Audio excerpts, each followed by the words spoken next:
So the Takumi Sen 8 was kind of one of the first super flats on the market, releasing December of last year, and it's one of those shoes that's a little more profile than the marathon racers, but still uses super foams and super shoe elements into it. So does that flagship technology from the marathon racers scaled down for a 10K shoe really make it a great 10K racer, or is it just more of an up-tempo trainer? Well, I've been able to put over 100 kilometers on the shoe, and I'm ready to give you my full review.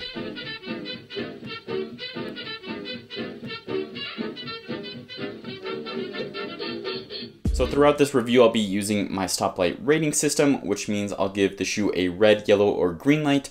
Green if they're more pros than cons, yellow if the pluses are about the same as the negatives, and then a red light if the negatives outweigh the positives. So I did buy the shoe with my own money. Nobody sent it to me, so like all my reviews, this is my own opinion. Nobody's telling me what to say. So with that all the way, let's get into the review.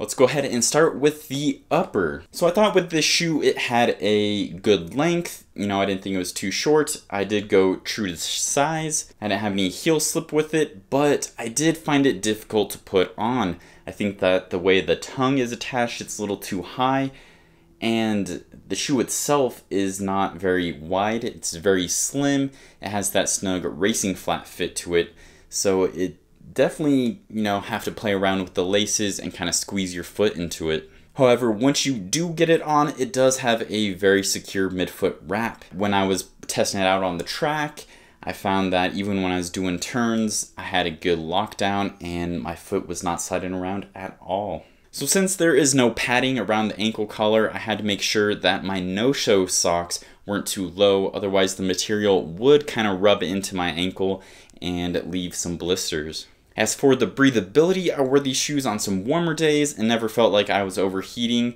and that they were pretty breathable overall. Alright, now let's move down to the midsole. So the Takumi Sen has a nice amount of cushioning underfoot with a stack height of 33 millimeters in the heel and 27 in the forefoot, giving us a 6 millimeter heel to toe drop. The midsole material is made up of Lightstrike Pro, and there are also fiberglass rods in the forefoot and a plate in the heel. All these different midsole materials work well together to give you a nice responsive pop when picking up the pace, but it isn't too soft or too firm. So with that slight rocker, the ride really is quite smooth. I had quick heel to toe transitions, but it's also not overly aggressive like some other rockers are.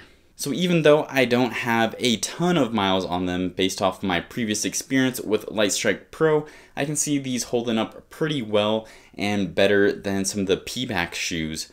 There is some more scuffing on exposed parts of the bottom, but there's definitely nothing crazy and concerning durability wise. Now let's talk about the outsole. So unlike the first Adios Pro, the Takumi Sen has a much more durable outsole, or at least in the high wear areas. Under the toe, there's the more durable Continental rubber that's been holding up great, and honestly, I barely see any wear overall. The more durable Continental rubber extends into the forefoot and also has improved grip compared to the Adios Pro 2, and this made it really helpful when running on some dirt roads and on the track. So this shoe does come in at 6.8 ounces, and it comes in at almost an ounce heavier than Nike's competition, the Streakfly, but once you have it on foot, you don't even notice the weight difference at all. Alright, now it's time to go into the run type stoplight portion of the review, where I go over speed day, everyday, recovery day, and long run day. Starting with speed day, I give the Takumi Sen 8 a green light. So Adidas markets the shoe as a 5K to half marathon racer, and I think that's accurate. When I was picking up the pace, it had a smooth roll. You get a nice responsive pop, but also soft protection where there's going to be enough cushioning underfoot to protect you for those half marathon distances, but I also found it responsive enough for those 10K races where I don't want too much underfoot. Even when I was doing some track work in the shoe, picking up the pace on my toes, it felt really comfortable and natural at those faster paces. For everyday runs, I give this shoe a yellow. So I think that this shoe is pretty decent as an everyday trainer. I think that the upper is definitely more tuned to being a speed day shoe. I think that the cushioning is definitely perfect for an everyday trainer, and the outsole is good enough to be an everyday trainer, but it's just kind of on the cusp of just use it more as an up-tempo trainer instead of like a high mileage workhorse. For long run days, this shoe gets a red light. So like I mentioned, this shoe's kind of designed to be half marathon at its peak. So I found that when I was doing longer runs, I really wanted more cushion underfoot, something that was even a little softer and, you know, didn't necessarily have those plates in there. But honestly, the main thing was the upper on this shoe. There's essentially no padding on it at all. And then it does have that really snug racing flat fit to it. So when I was at the end of a long run, my feet were swelling and I'm like, get me out of these shoes. This upper is just strangling me.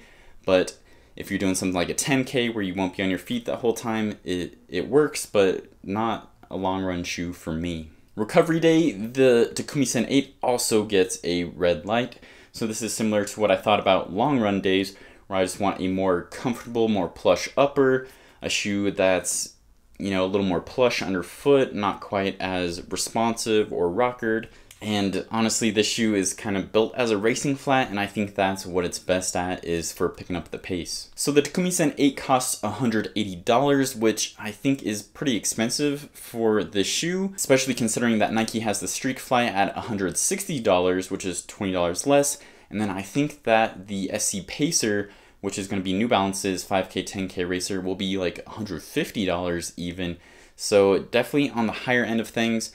You can get it on sale pretty frequently though with coupon codes and whatnot, so it's a better deal if you can get it on sale, but at full retail it's not worth $180 in my opinion. So overall, I think this is a great kind of first step in taking that marathon racing technology and shrinking it down for more 5K, 10K oriented paces. I think that Adidas did a good job kind of blending a more traditional racing flat upper with still a smooth and responsive ride on the midsole and a little more aggressive outsole. However, what I would have really liked is kind of a more aggressive toe spring, just because, you know, 5K, 10K paces, I am, you know, going higher cadence. I want kind of a more aggressive toe off. But honestly, for an upcoming 10K race, I think this is at the top of my list, if not top 2. So that is definitely a plus. However, I think if you use the shoe other than a racing flat or for workouts, it just loses a lot of versatility from this really minimal kind of tight-fitting upper. So that was definitely one area I really want to see improved, is to make the shoe a little more versatile by giving it a better upper that helps, you know, maybe add a little stretch to it or just not quite as snug. Alright, let's go ahead and take a look at the results. There's a decent amount of green and some yellow as well. However, overall, I give this shoe a slow, which means you should consider waiting to get this shoe on sale, or if you're okay with having something that may not be as versatile as some of the other super shoes out there. So what are your thoughts on the Takumi Sen 8? Go ahead and let me know in the comments down below. I personally think it's a great 10K shoe, and I would race in this over the Streak Fly, just because I think that the Streak Fly is kind of more up-tempo trainer everyday shoe compared to an actual aggressive racing shoe. However, I'm curious to see how the SC Pacer from New Balance compares to these two, so we'll have to see when it comes out here in a couple months. Subscribe so you don't miss any of my upcoming news and reviews, and as always, keep on running.